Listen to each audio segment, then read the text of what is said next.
بسم اللہ الرحمن الرحیم۔ آج کی ایک اور پرانی کہانی اور پرانے وقتوں کی ایک جذباتی کہانی آپ کو سنانے جا رہے ہیں۔ جڑے رہیے اردو کور 2.0 کے ساتھ۔ اگر آپ اس چینل پر نئے ہیں تو اس چینل کو کر لیجئے سبسکرائب اور بیل آئیکن بھی دبا لیجئے تاکہ نئے آنے والی ویڈیو کا نوٹیفیکیشن آپ دوستوں کو مل سکے۔ چلتے ہیں، لیتے ہیں سٹوری کا فل پوائنٹ آف ویو کہ کیا ہے اور کیا نہیں ہے سٹوری میں اصل کہانی اور اصل حقیقت۔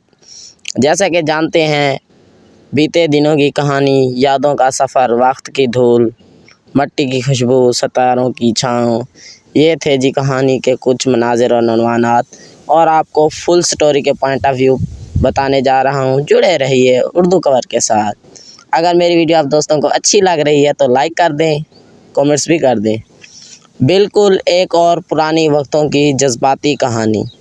وہ پرانا گاؤں جہاں مٹی کی خوشبو اور بیل گاڑیوں کی گھڑگھڑاہٹ ہواؤں میں رچی بسی تھی، آج بھی اپنی خاموشی میں ایک درد سمائے ہوئے تھا۔ دادائے حضور، جن کی آنکھوں میں ماضی کی گہری چھوپ تھی، اپنی پوتی عائشہ کو وہ قصہ سنا رہا تھا جو ان کے دل کے کسی بھی پوشیدہ کونے میں دفن تھے۔ یہ اس وقت کی بات ہے جب گاؤں میں بجلی نہیں تھی اور راتیں ستاروں کی روشنی میں جگمگاتی تھی۔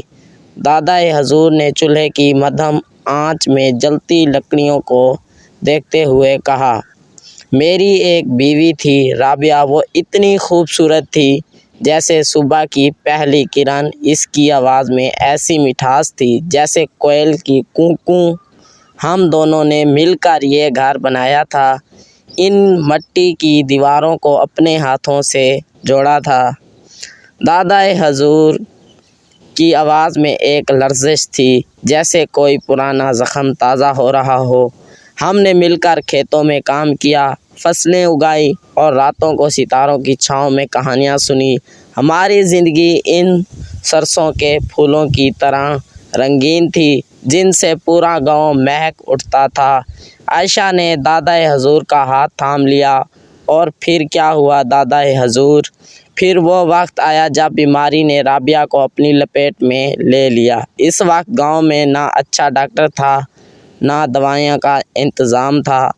میں نے اپنی پوری کوشش کی لیکن قسمت کو کچھ ہی منظور نہ تھا۔ دادائے حضور کی آنکھوں میں نمی تیرنے لگی۔ اس نے میری گود میں آخری سانس لی۔ اس کی آنکھیں بند ہوتے ہی جیسے میری دنیا اندھیرا ہو گئی۔ وہ رات جب میں نے اسے دفنایا، میری زندگی کی سب سے تاریک رات تھی۔ عائشہ نے دادائے حضور کے آنسو پوچھے، اور دادائے حضور، آپ نے رابعہ دادی کو بہت یاد کیا؟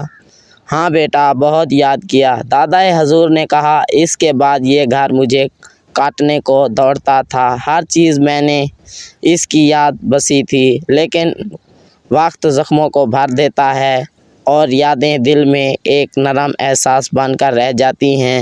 رابعہ آج بھی میرے دل میں زندہ ہے، ان ستاروں کی طرح جو ہر رات آسمان پر چمکتے ہیں۔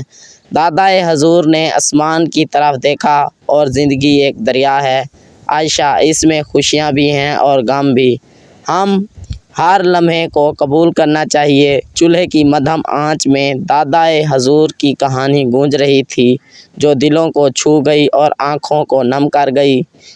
وہ کہانی جو یاد دلاتی تھی کہ محبت کیسے لازوال ہوتی ہے اور کیسے یادیں ہمیشہ دلوں میں زندہ رہتی ہیں۔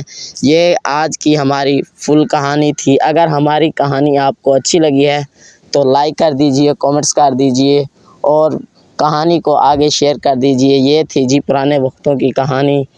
اللہ تعالی ہم سب کو دنیا اور آخرت کی تمام خوشیاں نصیب فرمائے۔ اللہ تعالی ہم سب کو اپنی فیملی کے ساتھ شاد اور باد رکھے۔